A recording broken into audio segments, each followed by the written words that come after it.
The magician is quite proud of this antique apparatus. And why wouldn't he be?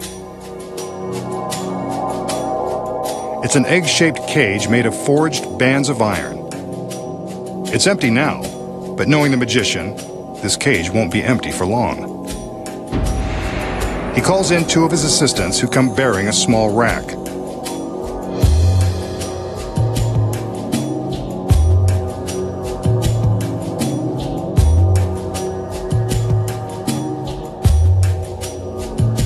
They lift the cage from its heavy-duty mount and place it down on the rack. Here they can remove the hardened steel pins that secure the two halves of the cage.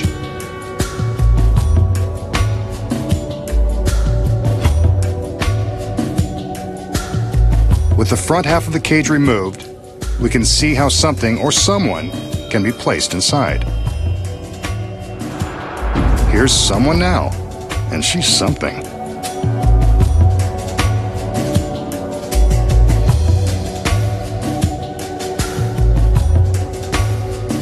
The girl assumes the position inside the back half of the cage, and it looks like there is barely enough room for her to make the tight squeeze. Now, two male assistants enter. As she steadies herself, they replace the front of the cage, trapping her inside. I'm getting uneasy just looking at the situation. The steel pins are replaced, and she struggles to find a comfortable arrangement. There isn't one. The male assistants lift the cage and place it into the heavy mount, along with its beautiful cargo. What happens next is anyone's guess.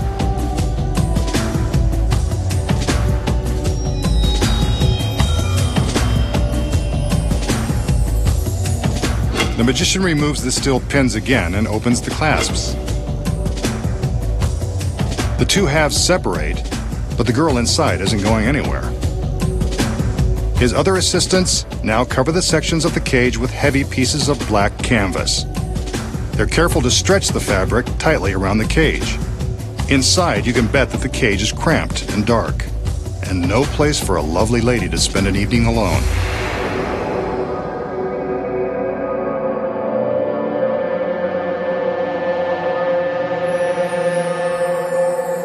The magician motions for another assistant. This one comes bearing a razor-sharp crosscut saw. Just when you thought this device couldn't get any more torturous.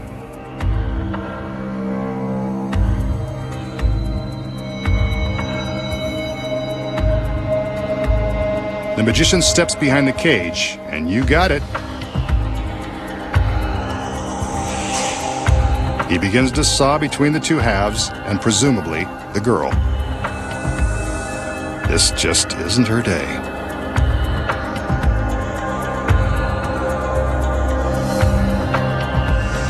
It seems like he's having a hard time of it. She looked like a tough cookie.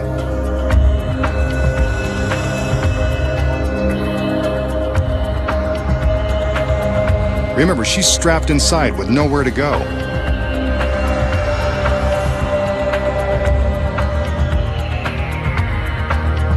He's made it all the way through and removes the saw.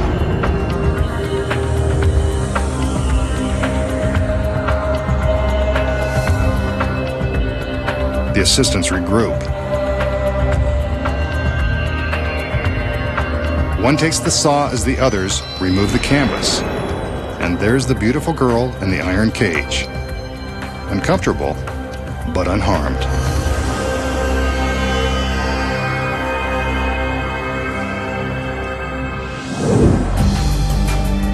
So how did the magician make it look like the girl in the cage was sliced in two?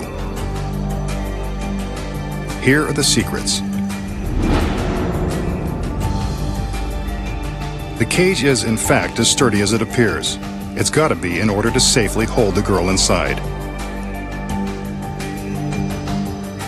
When she kneels down to climb in, she arches her back to fill the cage and make it look even harder than it is. As the halves are secured, she keeps her back arched, and the cage looks almost too small to contain her. But when she bends down, we can see that this is only an illusion. She has more room than we imagine.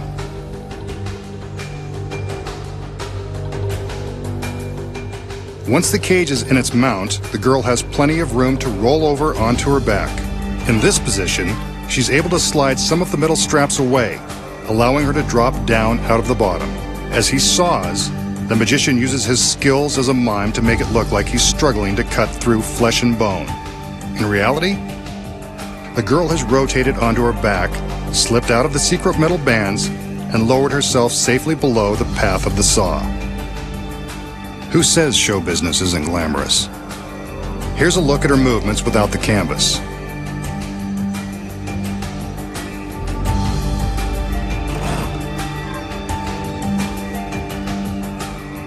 See, there are two sections that have been rigged to secretly slide away and give her enough room to slip down. In this provocative position, she's in no danger of being touched by the saw blade as it appears to cut through the gap in the cage. Good thing, because this is a real saw and it does cut close. However, the teeth have been filed down to nothing with a power grinder, just to be on the safe side. By the time the assistants remove the fabric, the girl inside has replaced the sliding metal bands, flipped back onto her knees, and waits